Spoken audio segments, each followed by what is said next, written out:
Hi everyone, welcome to our webinar. Just a quick disclaimer that this webinar will be recorded and uploaded to the UCSC's Cross Cultural Center's YouTube page.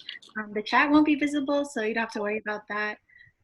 And then another one is that we will be using Google Slide closed captioning, so please excuse any words that are not precisely what we say. So we'll begin. Thank you for tuning into our webinar on astrology and social justice. Aligning the stars with revolutionary frameworks. Before we begin, I'd like to present a light acknowledgement. While we are not physically taking up space at UC San Diego, it's important that us as affiliates, and also from the comfort of our homes, we are taking up Indigenous land, no matter where we are if we are in the U.S. So we wanted to acknowledge the land that UC San Diego sits on. So I will read this. As UC San Diego sits on the unsettled territory and traditional homelands of the Kumeyaay people, we as members of the UC San Diego community must acknowledge the legacy of the Kumeyaay people. Please join me in a moment of silence to honor the original people of this land.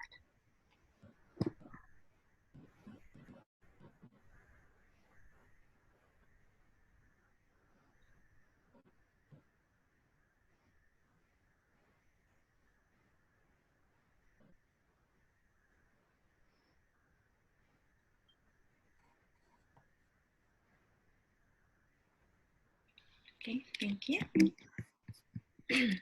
So, who are we? I am Jelena. I go by she, her pronouns. I am a fourth year here at UCSD, majoring in clinical psychology with a minor in global health. I'm also one of the social justice educator interns here at the Cross Cultural Center, and I have a Cancer rising, a Gemini sun, and a Taurus. Hi, everyone. My name is, sorry, I just want to make sure I was not muted. My name is James King. I am a fifth year UCSD, third year transfer student. My major is applied mathematics, and I have a minor in African American studies. My sun is in Sagittarius, my moon is in Virgo, and my rising is in Gemini. Hi, everyone. My name is Isabella. My gender pronouns are she, her, and hers. I'm double majoring in ethnic studies and history and minoring in educational studies. I'm also one of the social justice educator interns. My zodiac sign, my sun is in Cancer, my moon is in Virgo, and my rising is in Leo. Hi everyone, my name is Giselle. I'm also one of the social justice educator interns. My pronouns are she, her, hers. I'm a third year poli-sci and ethnic studies double major. I'm a Cancer sun, Sagittarius moon, and a Libra rising. Okay, so we're going to go over the learning objectives for today. First, we're going to talk about definitions.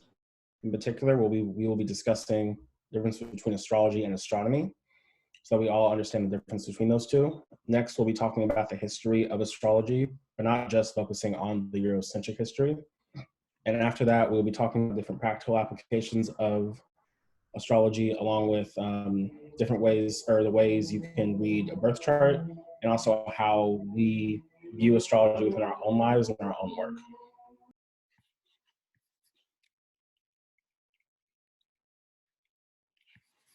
So just that all of you know, we will be having a discussion after this presentation. Our discussion is going to be held on Slack. It's an app that you can download. Feel free to take a picture of this and feel free to join us later on.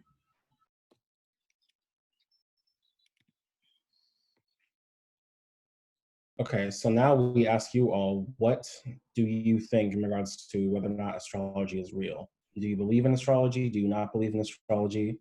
If you do, please give an explanation as to why. If you don't, please do the same as well. You can put your answers in the chat. I'll put a timer on for a few minutes so people have time to think about it, write out their answers, send it in. Hopefully we can have a discussion about it, or we can get different thoughts, feelings, and ideas.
Okay, so we have one comment. One person says, I don't think so. I believe most of the things that are usually associated with signs aren't true. Thank you for your response. Another person says astrology is real as any other framework to aid in understanding who we are in relation to others. Thank you as well. Another comment, I definitely do. I think that the time and place anyone enters the world definitely has an impact on their energies and how their personalities play out.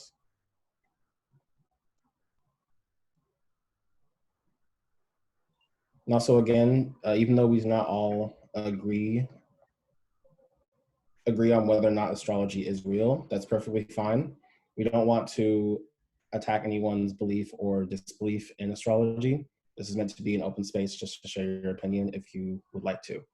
Another comment, I believe that the energy of the planets and their pull on our world affects us in different ways.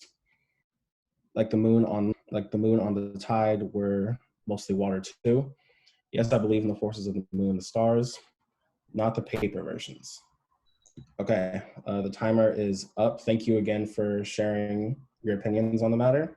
And also, if you have any questions at all throughout the presentation, or if you have any questions at all, you can also put it in the Q&A and we'll respond to it as soon as we can.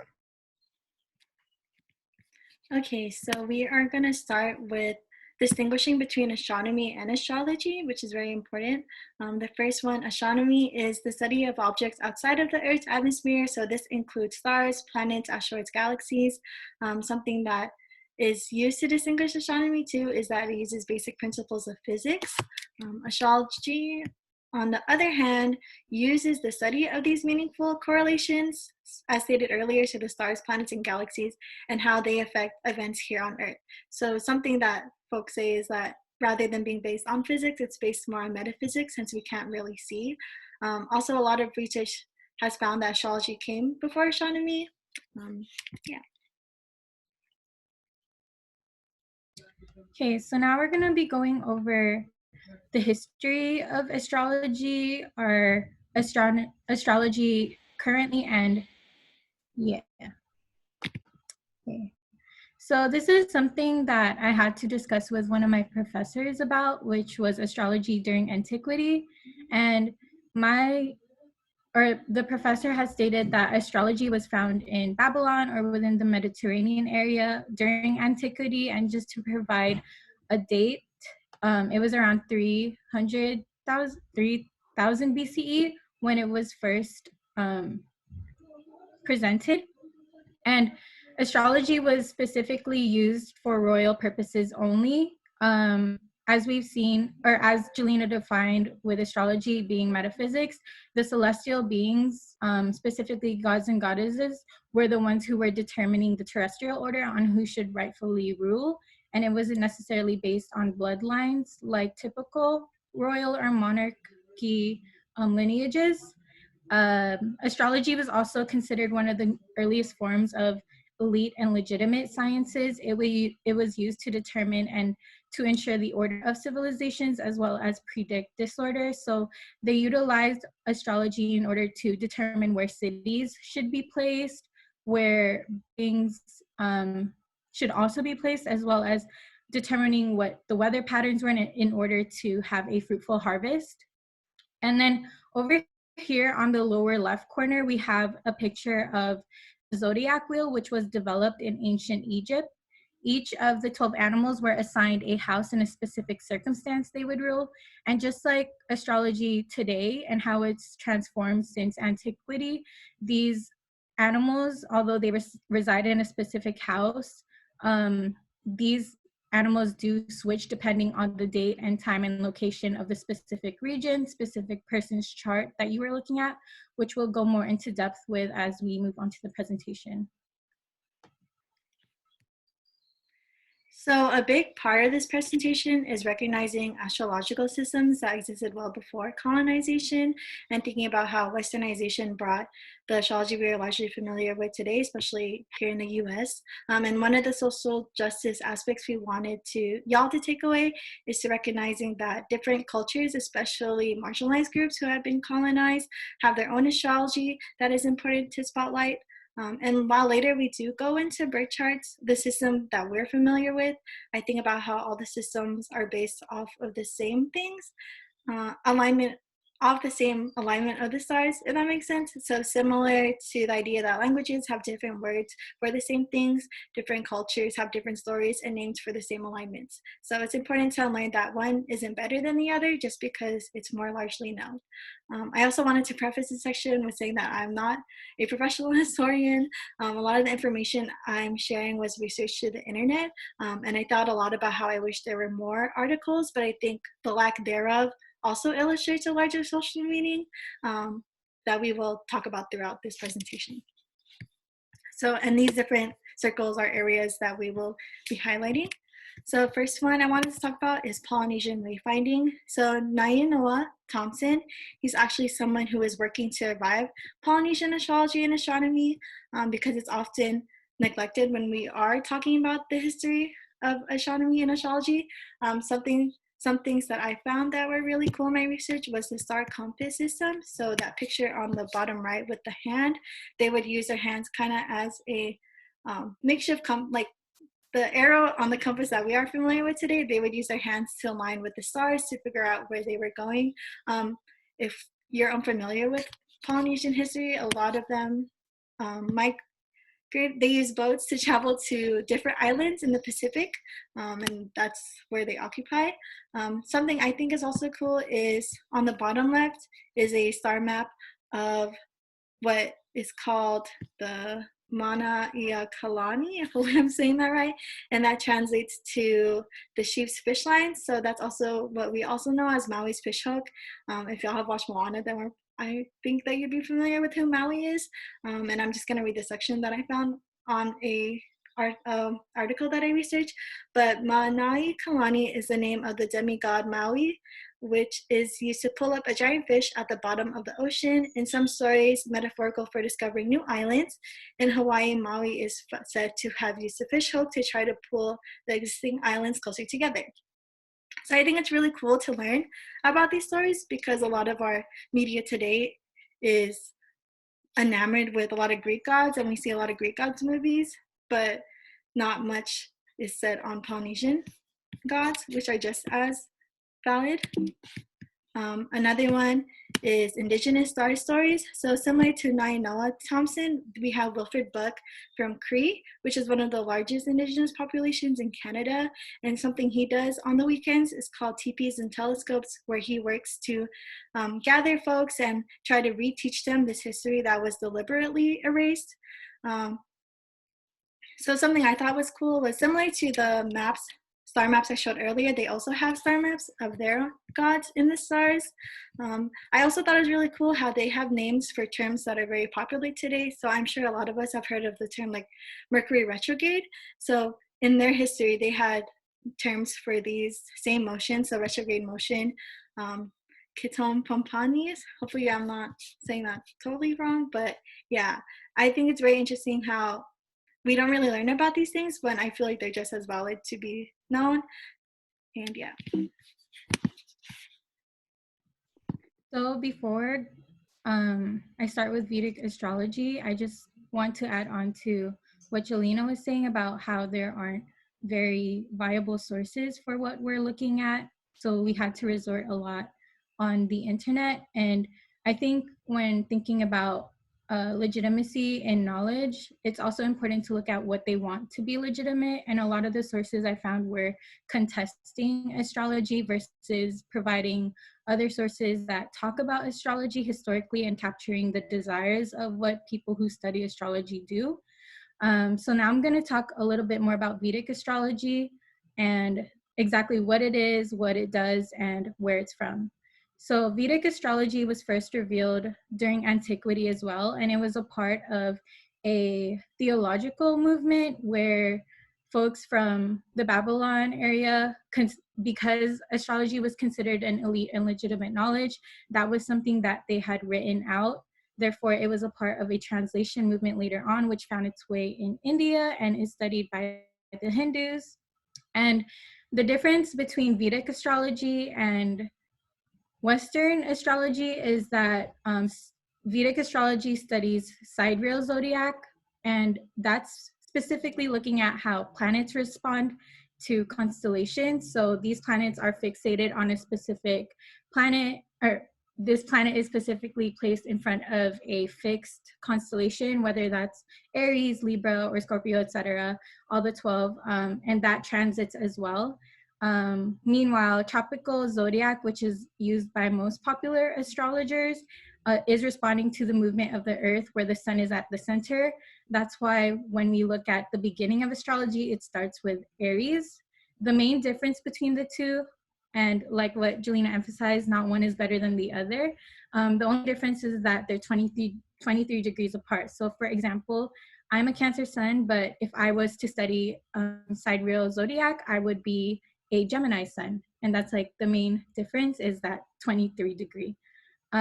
Just like popular astrology, Vedic astrology also studies karma, reincarnation, which is basically the present and the future.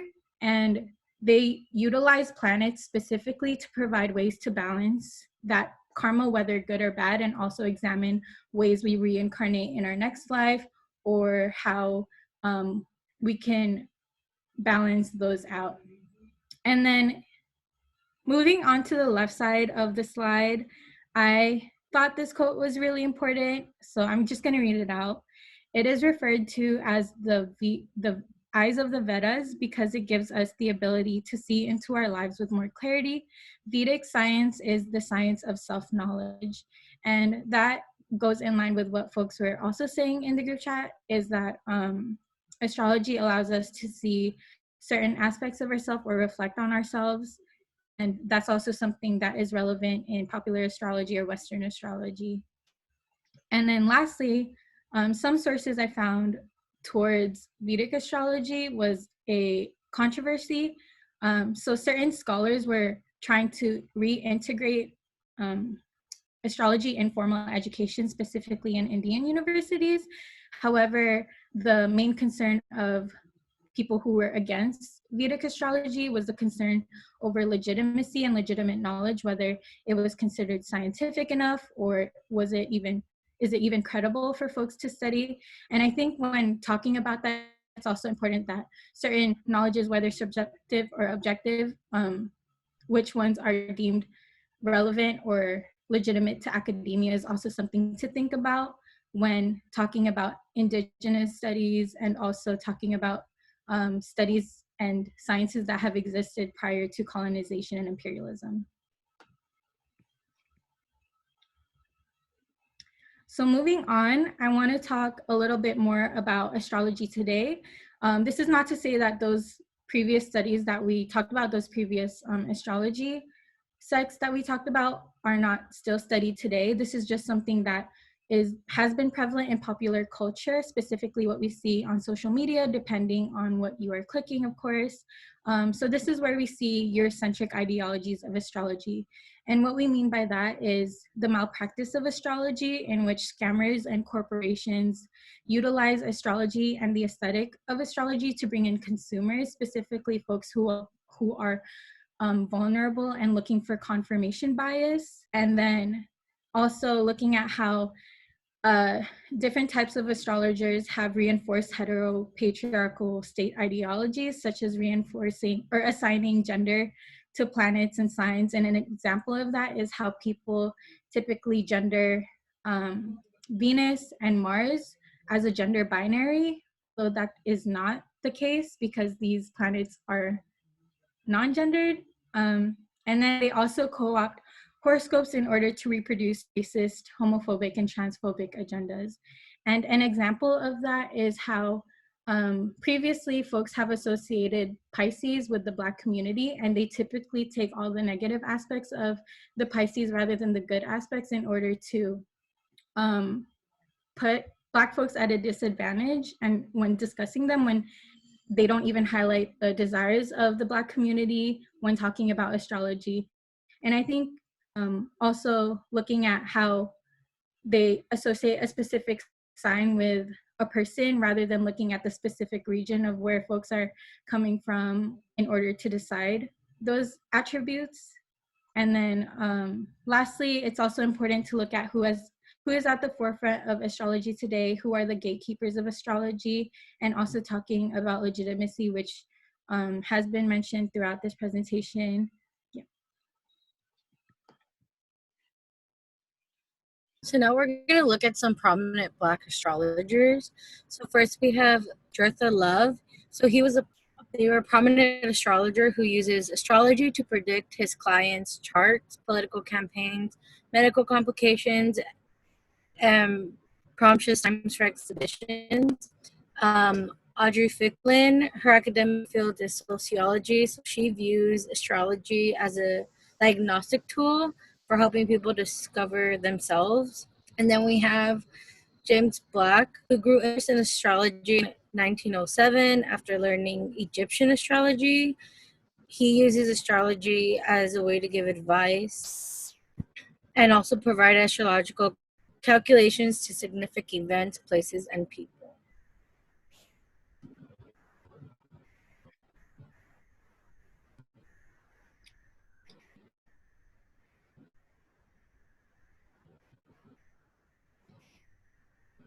So now we're going to get into capitalism and astrology. So how astrology informs identity politics without the materiality.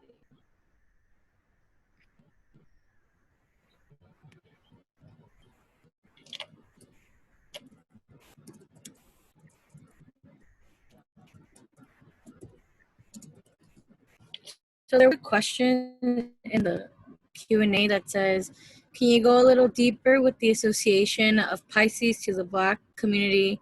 I'm unfamiliar with that. So Yes. So I was watching a video by Jurtha Love, who is unfortunately not been published enough in terms of astrology. Jurtha Love talks about how people associate, well, certain folks, not sure who, but associate Neptune and Pisces with the Black community, and they specifically look at the sorrow that's embedded and the unknowing that's embedded in Pisces sign. They don't look at the other aspects that are a little bit more positive, to look at the desires that capture the desires that capture the Black community. And I know Jurtha looks at the desires of the Black community by associating the Black community with the Cancer sign, and he does that specifically with coordinates rather than placing a specific sign and associating it with a person or community, and says like, this is growth, this is maternal love, etc. Anything that is associated with maternal knowing. But if not, he also discusses how there's a separation in terms of how we talk about the Black community versus, like, by juxtaposing Pisces and Cancer with one another, if that makes sense. Also, to add on to that, not to add on to the astrological part necessarily, but the idea of connecting Black people to Pisces and the juxtaposition of that being the idea of sorrow in itself is incorrect, because they're actually juxtaposing it to the history of Black people in America, which has nothing necessarily to do with something that Black people did. It was all in regards to the history within the transatlantic slave trade and all of that. So just to add on to that response.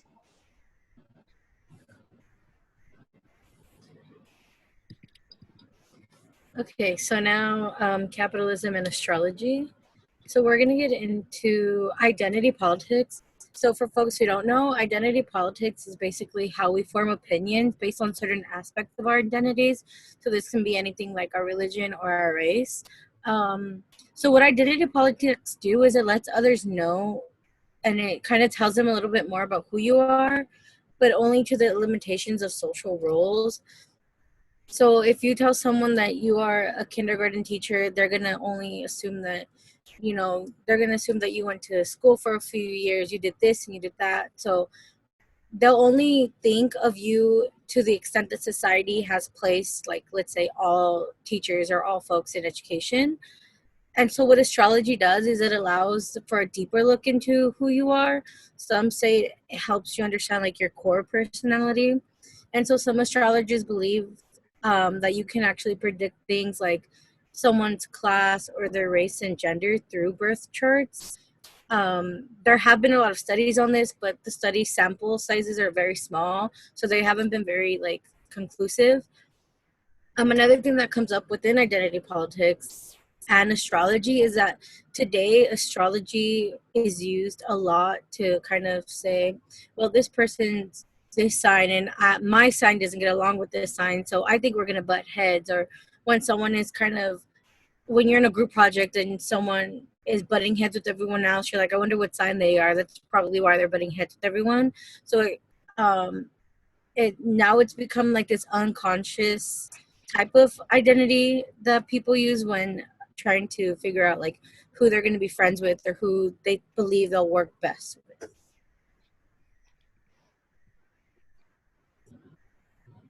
So talking a little bit more in depth with identity politics and how astrology and capitalism are intertwined, we wanted to look specifically at how astrology can be anti-capitalist. So before talking about that, I want to explain a little bit more about capitalism in terms of identity politics for those who might be unfamiliar.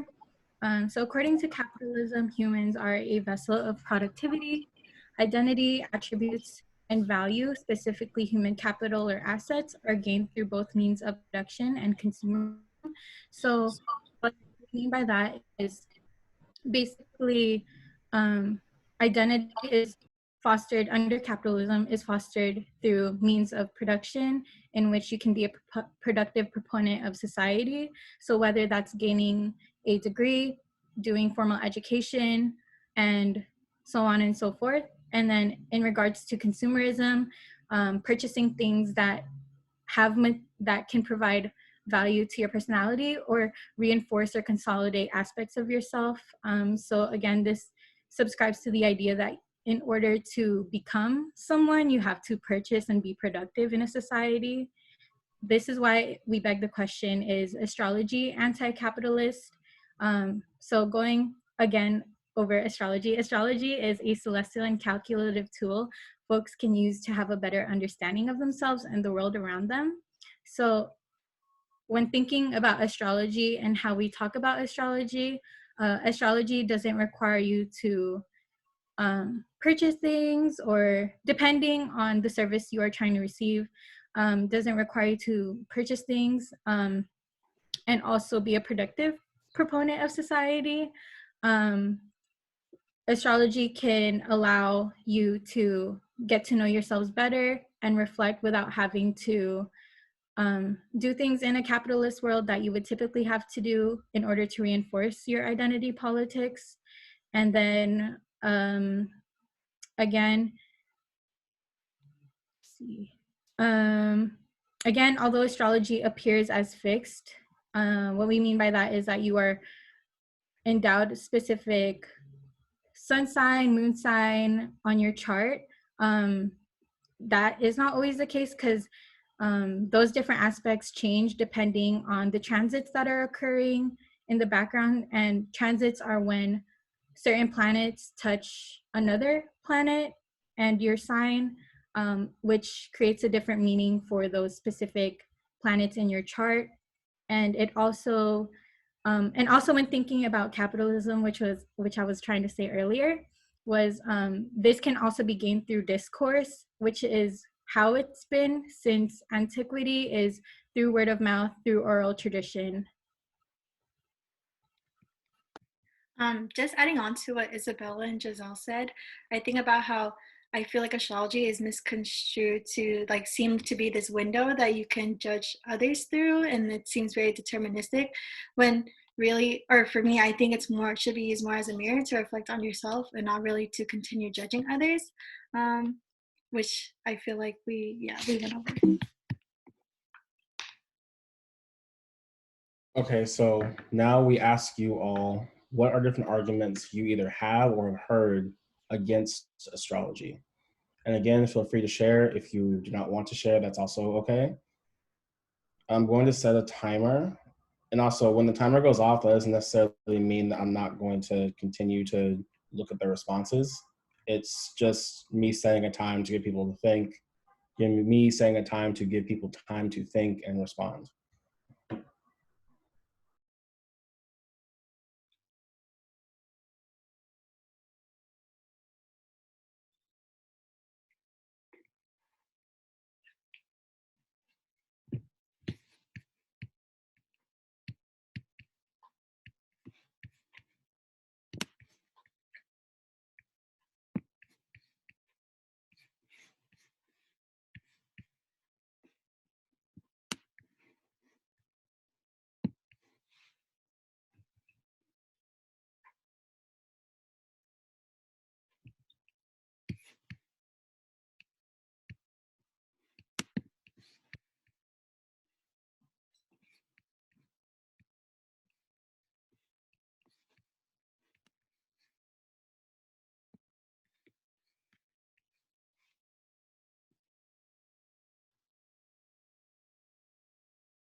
All right, so one response, argument against. So there is limited hard data to support astrology as legitimate, since it deals in characteristics and feelings which are hard to quantify. I've heard people argue against astrology when they invalidate many other tools of self-reflection, like MBTI or therapy in general. One is that astrology is just for fun. It's not necessarily true when it comes to knowing what a person is like.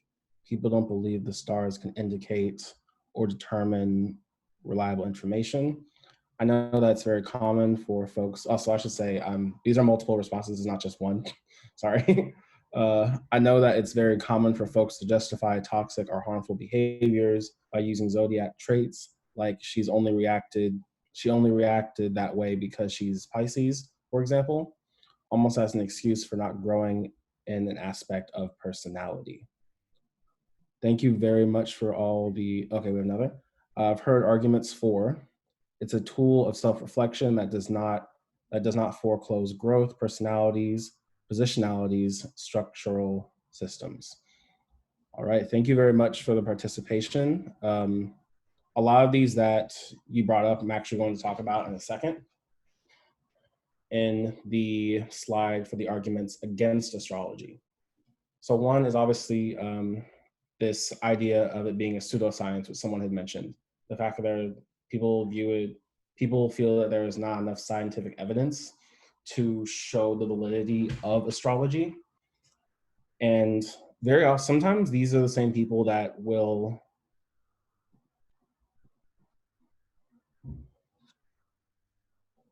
these are sometimes the same people who will view MBTI as being different from astrology, or will see more validity in MBTI versus astrology.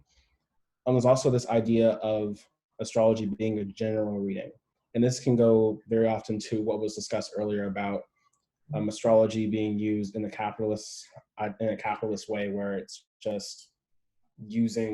not using genuine, true astrology. It's kind of marketing it as such, which can lead to general readings, so readings that can apply to everyone because it addresses a general experience. Next is that a lot of people feel that astrology can put people into categories. I will admit that when I was first learning and understanding, when I first heard about astrology and people would judge me because of my sign, this is definitely where I fell into the beginning. Not necessarily that I didn't believe in astrology, but it was more so kind of, I saw it as more annoying than anything else because it felt like I was being placed into this category and people were judging me for that. So these are a few of the arguments that we have seen and know as being very common against astrology. And now we would like to ask you all, what do you think of these different arguments? Do you feel that there's some validity to them? Do you feel that they are completely wrong. Again, please explain your answers. I'm going to set a timer for 2 minutes. Yeah, I think also, oh, sorry. So you're good. I'm setting a timer. Feel free to like ask questions about the arguments that our attendees also posted, so not only the ones that we shared. I think that'd be pretty cool. Also, if any of the panelists have any points of question they want to bring up. I know for me, when thinking about how there's not really a lot of like hard scientific like research behind these things, I think about, well, who has access to like top-notch not security like top-notch technology. So I think about like Polynesian and indigenous like astrology, like why do we not have articles on it? Because where is the funding going? It's going towards like Western, it's going towards Eurocentric astrology. So like where was I going with that? But yeah, so just thinking about like, so what counts as, like what Isabel was saying earlier, what counts as like hardcore evidence, but also like why are we not able to gain that now? Yeah. Okay, one comment that came in, someone says, I feel like seeing it as a pseudoscience and needing any empirical proof is very Western centralized and is often what leads to the erasure of indigenous and cultural practices. Another says, these were a good summary of arguments I often hear about astrology. How would someone respond to these arguments? How would you respond to these? Okay, so actually I have one response. So for me personally, I see astrology not necessarily in the same light as religion, but I do see it being very similar in the sense that religion, or at least well, I should say, I was raised originally to be religious. And what I found is that within my own religion, there was always sets of rules, or you were presented with these different identities or this idea of what you were supposed to follow or who you were. And there was a whole line of history explaining everything. And to me, astrology it's like what Jelena said, where astrology is letting you, astrology is letting you look into yourself and self-reflect. So in that sense, I see them being very similar in the sense that they're two different ways of giving people a light in how they should view their own life and how they should go forward. So in that same regard, I don't think I ever would personally question whether or not astrology is valid or not, just more so how does it go about helping people understand themselves or their own walk of life. I hope that answered that question. If not, another panelist could answer it instead. I'm going to read a few more comments. When I was first learning about astrology, it felt too general. I agree. Once I learned more, I could see how more specific it can get, especially with how charts are constantly changing, just as people are always changing. And there are so many aspects, signs, houses, etc., which makes it feel more geared into specific people. Another says, what I think about these arguments, Western science isn't the only science that is valid or truthful, but Western science is definitely a science that wants to be superior and disempower many other truths. I also think the fact that there is commodity amongst the different indigenous cultures, astrological systems from around the world supports the validity of astrology. And this person said, thank you for your response. I agree. It's like a non-institutional religion. That's very often how I would see it, especially because I have a close friend who has gotten much more into astrology, and they were raised to be Christian. And I've talked to them heavily about the topic. So that's kind of why I have that view on it. Okay, yeah, that's it.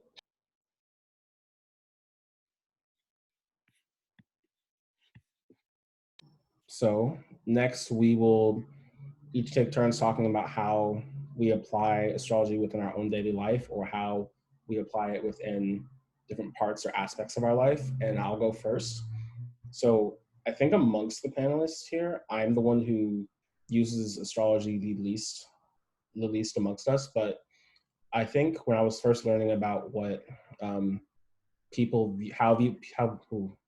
view those who are Sagittarius, I kind of learned that Sagittariuses are known for acting in a way that's beneficial to themselves and not necessarily caring how others view it. And I will say, me personally, I very often have my own code of ethics that I follow, and I don't necessarily care how other people view it. But at the same time, I don't do anything that is going to harm someone else. So I think having that insight of that very tiny insight originally to what being Sagittarius is supposed to mean, it kind of made me view my own actions differently, because I realized that there was more of a fine tuning as to what I actually do and how I operate, but also how I work in groups. As I said, amongst our team, I'm definitely the one who uses astrology the least. But at the same time, being in a group of people who understand their sign and how it relates to their own life, it helps me better understand them and how to work with them. So even though I'm not directly working with astrology within our team dynamic, because they are, and I'm understanding what they're saying, I'm able to learn by what they're saying, I can get a better understanding of them, and therefore our work can improve. That's my kind of long answer.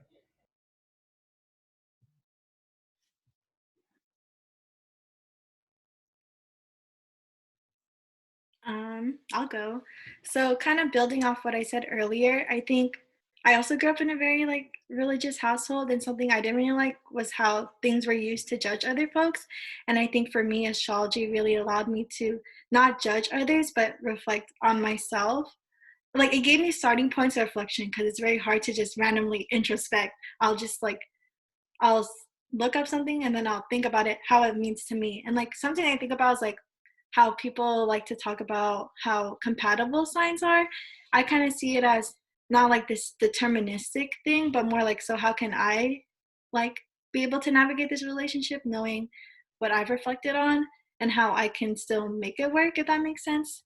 Um, yeah, something also I think is really cool about astrology is that it's allowed me to find like community.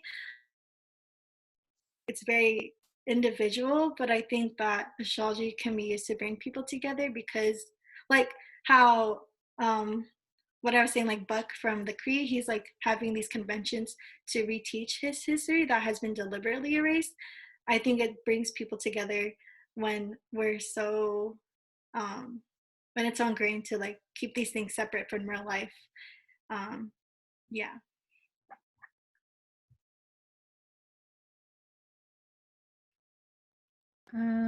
So for me, I use astrology for different things, but um, just to mention my identity a little bit more, there has been legacies of imperialism and colonization where I came from, and coming here to America, I was as a settler colonialist here, being here. Um, I think about a lot of the social categories my identities have been placed in.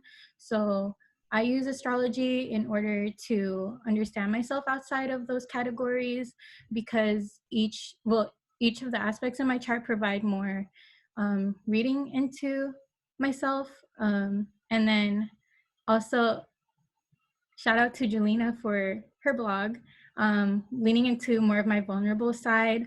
I've been able to understand the part of myself which I've been pretty like not aware of, which is specifically my 12th house, where a lot of my placements are, my planets are placed.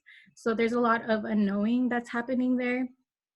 And by being cognizant of that, I've been doing those specific identities in order to like have those identities become more stronger and more salient to myself, so that I can understand myself a little bit more and how I navigate the world.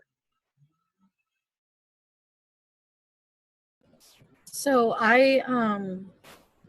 this is really funny because this whole like past weekend, my sisters and I were going over our birth charts and saying why we get along, like who gets along the best and stuff. So I've barely like started going deeper and deeper into like what astrology means and like reading my birth chart and stuff, because before it was more like the aesthetic of it and like how people will be like, well, if you're a Cancer, these are your traits, and like all the Instagram posts that happen. So I've been getting more and more interested in that, and also kind of sharing that with my sisters to see like how like our signs connect and what that means for our like different places where we're going to be in like different places of our lives and stuff. So yeah, I kind of like yesterday we were watching different TikToks about different signs and like what it means and stuff. So that's what like I kind of use it for. But I have been looking like into the like deeper meanings of like the different signs and like placements. At this time, we do want to open up the question to all of you. If you feel comfortable sharing, go ahead and leave it in the chat so we can see how do you apply astrology in your daily lives.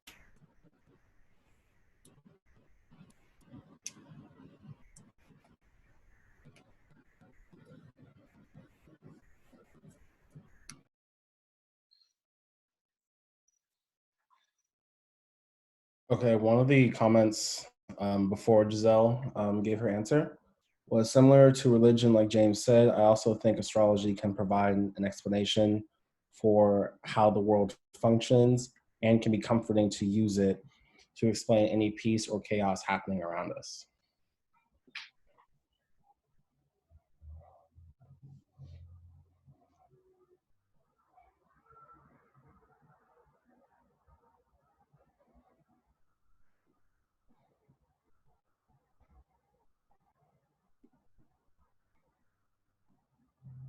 Another comment, I like to see how my signs can personally stunt me, and then what astrologers I trust in.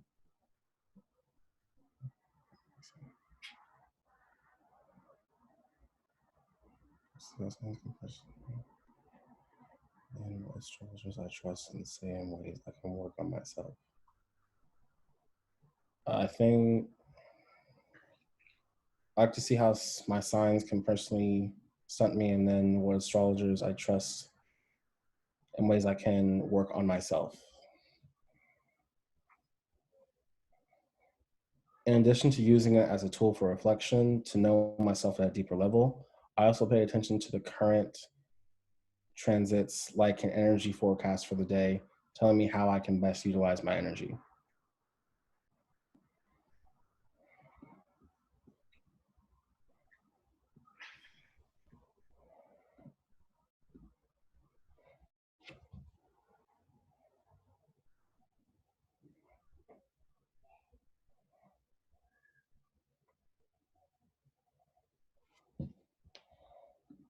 Also, I'm gonna set a timer for, I'll say 3 minutes. Give everyone a chance to share and write out what they would like to share. I like to read Channing Nicholas's horoscope to let me reflect on what's happening in my life on a related but different method of self-reflection. I just bought Christy Rhodes' Next World Tarot deck. That's all through a queer and social justice lens. I'm gonna write that down for myself later. I've been interested in astrology for a long time and have done my birth chart as well. My birthday was last week. Happy belated birthday. On the new moon, and I was very excited to learn about the relevance of that to my coming year. I also participated in a new moon meditation ceremony.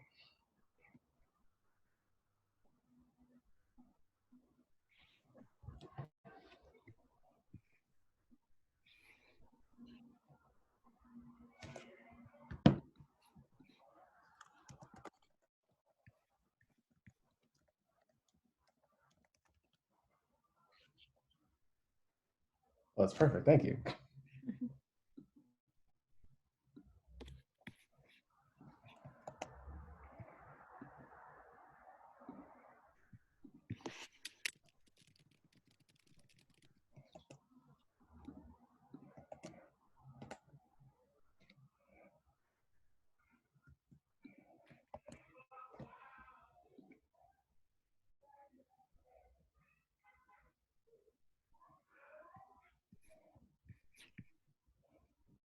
All right, so we're going to be moving on to the next part of the program. Thank you everyone again for sharing.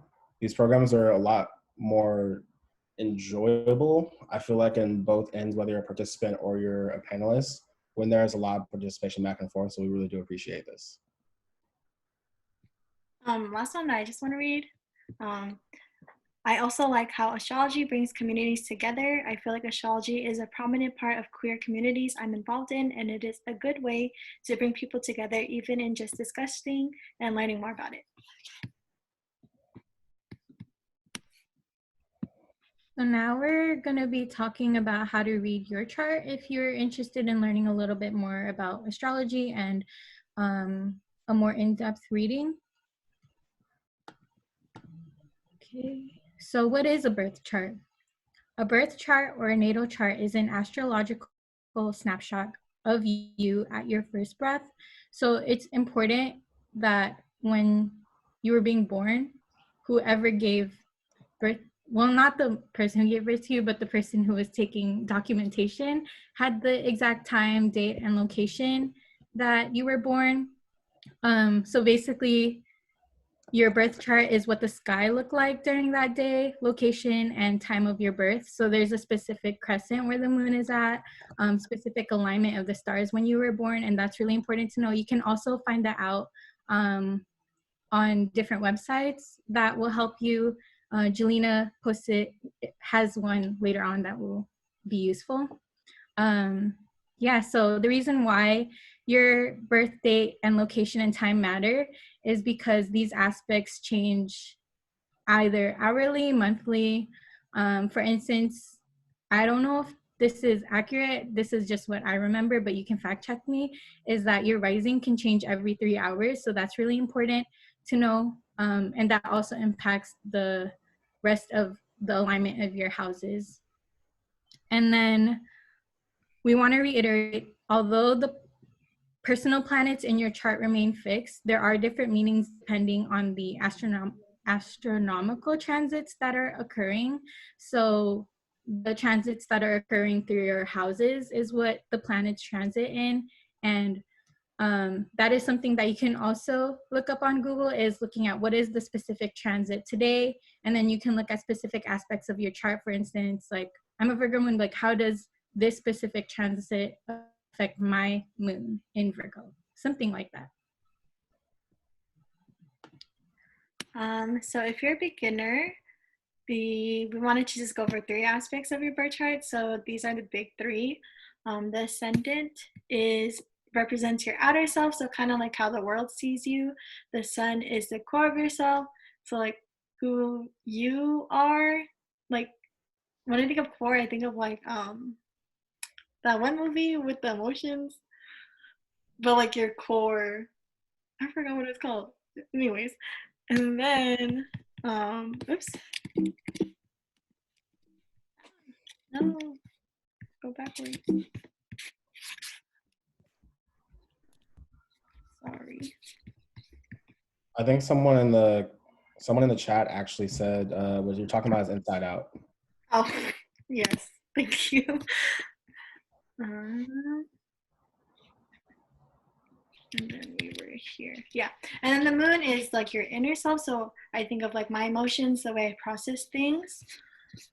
So these are like very easy to start off with, like start off understanding.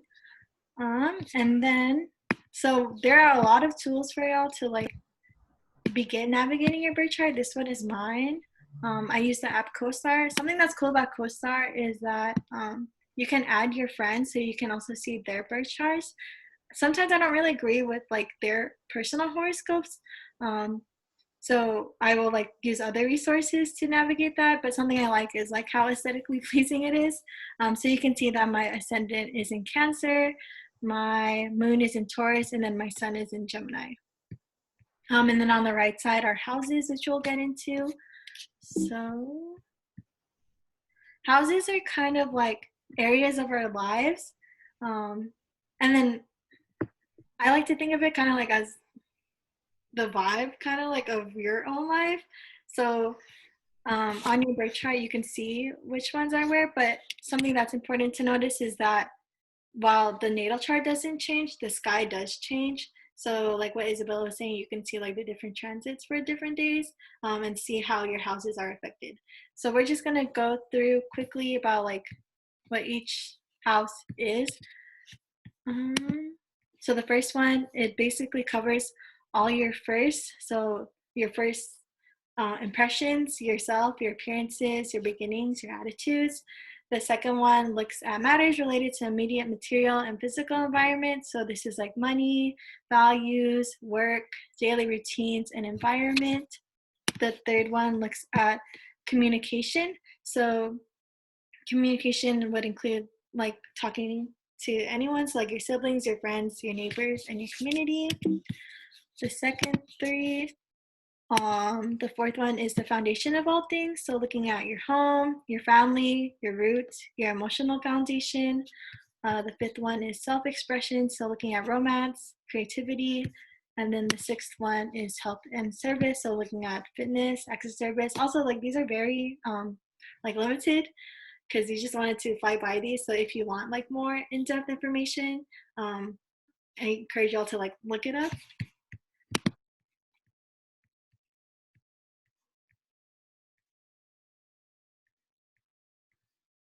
Sorry, I didn't realize I was muted. So looking at the latter six, first looking at the seventh house.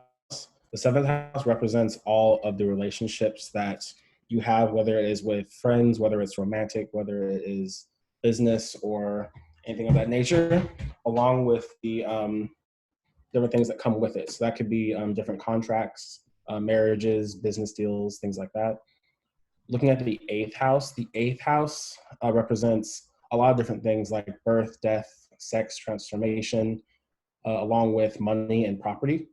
So I think the best way to explain this one is in a lot of ways it represents a transformation from one point to another, along with different worldly desires or different needs.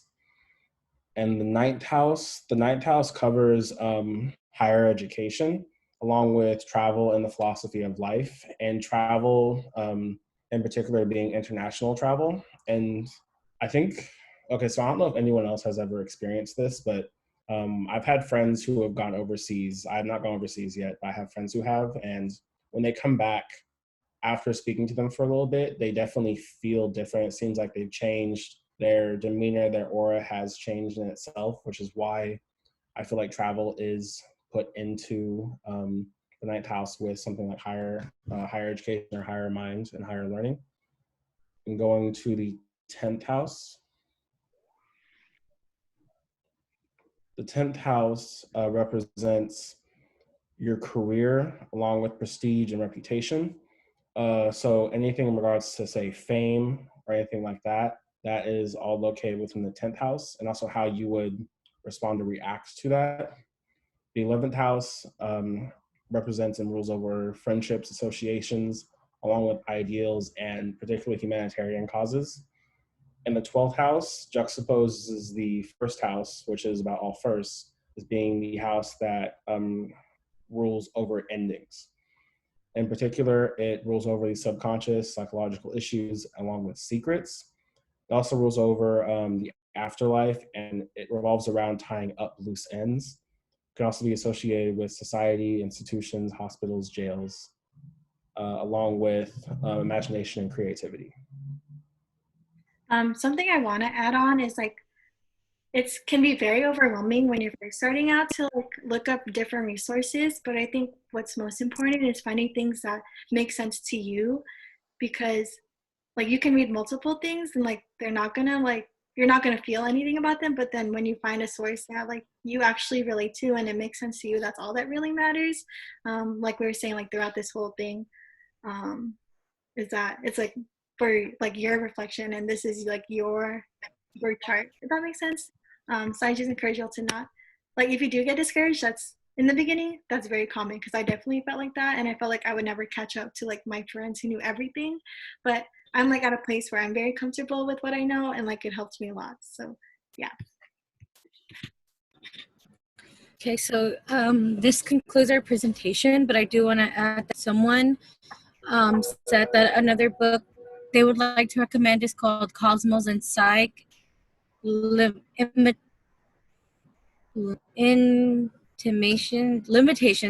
of a new world view. It traces a relationship between revolutions and other major events with astrology. So I will put that in the chat in a second, but this is our survey link and QR code. If you could please fill that out We do go over these after the end of every presentation. Also, the Slack URL is there as well if you would like to continue the discussion with us afterwards, and if there's any questions or anything that we did not get to answer or something else, or if you want to discuss with anyone else who attended, that is also there. Yeah, also, just so you all know, this the recording will be posted on the Cross Cultural Center's YouTube channel sometime within the next week. So if you missed out on any part, or if you want to go back to it, that it will be available then. And if you would like to enter an opportunity drawing at the end of the survey, there is a place for you to go ahead and do that. Do not worry, your email will not be attached to your responses.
Thank you to everyone. We really do hope you enjoyed the workshop.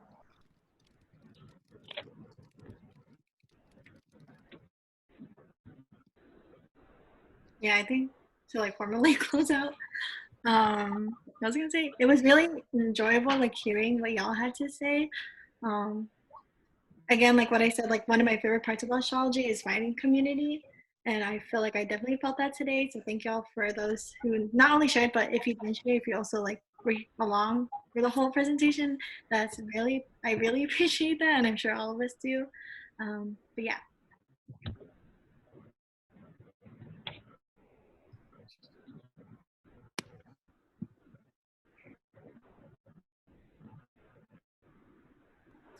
Yes, this will be posted on YouTube within the next week.